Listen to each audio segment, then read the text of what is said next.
Bahayanya sikap sombong. Allah Subhanahu wa Ta'ala berfirman, "Inilah kitab yang diturunkan kepadamu, Muhammad, maka janganlah engkau sesak dada karenanya, agar engkau memberi peringatan dengan kitab itu dan menjadi pelajaran bagi orang yang beriman." Quran Surah Al-A'raf 7, ayat 2. Allah Subhanahu wa Ta'ala berfirman, "Ikutilah apa yang diturunkan kepadamu dari Tuhanmu, dan janganlah kamu ikuti selain Dia sebagai pemimpin. Sedikit sekali kamu mengambil pelajaran."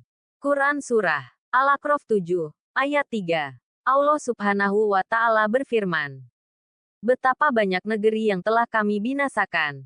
Siksaan kami datang, menimpa penduduknya, pada malam hari, atau pada saat mereka beristirahat pada siang hari." Quran Surah Al-A'raf 7, ayat 4.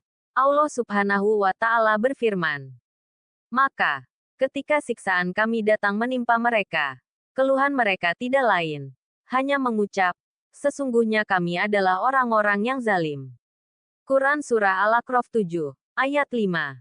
Allah Subhanahu wa Ta'ala berfirman, "Maka, pasti akan kami tanyakan kepada umat yang telah mendapat seruan dari rasul-rasul, dan kami akan tanyai pula para rasul." Quran Surah Al-A'raf 7, ayat 6. Allah Subhanahu wa Ta'ala berfirman, "Dan pasti akan kami beritakan kepada mereka dengan ilmu kami, dan kami tidak jauh dari mereka." Quran Surah Al-A'raf 7, ayat 7. Allah Subhanahu wa Ta'ala berfirman, "Timbangan pada hari itu menjadi ukuran kebenaran. Maka, barang siapa berat timbangan kebaikannya, mereka itulah orang yang beruntung."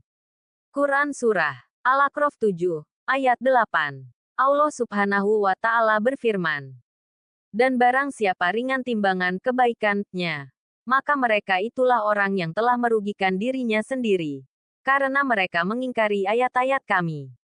Quran Surah Al-A'raf ayat 9. Allah Subhanahu wa Ta'ala berfirman, "Dan sungguh, kami telah menempatkan kamu di bumi dan di sana kami sediakan sumber penghidupan untukmu. Tetapi sedikit sekali kamu bersyukur." Quran Surah Al-A'raf ayat 10.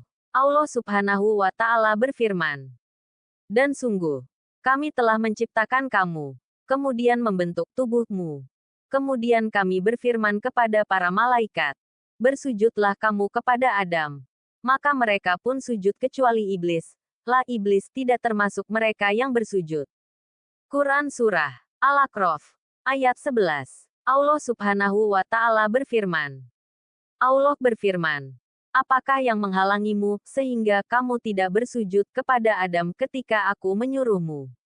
Iblis menjawab, "Aku lebih baik daripada dia. Engkau ciptakan aku dari api, sedangkan dia engkau ciptakan dari tanah." Quran Surah Al-A'raf ayat 12. Allah Subhanahu wa Ta'ala berfirman, Allah berfirman, "Maka, turunlah kamu darinya, surga karena kamu tidak sepatutnya menyombongkan diri di dalamnya. Keluarlah, sesungguhnya kamu termasuk makhluk yang hina." Quran Surah Al-A'raf ayat 13. Allah Subhanahu wa Ta'ala berfirman, Allah berfirman, "Keluarlah kamu dari sana, surga, dalam keadaan terhina dan terusir. Sesungguhnya barang siapa di antara mereka ada yang mengikutimu, pasti akan aku isi neraka jahanam dengan kamu semua." Quran Surah Al-A'raf ayat 18. Semoga ayat ini membawa kesadaran dan keimanan kita serta keselamatan dunia dan akhirat.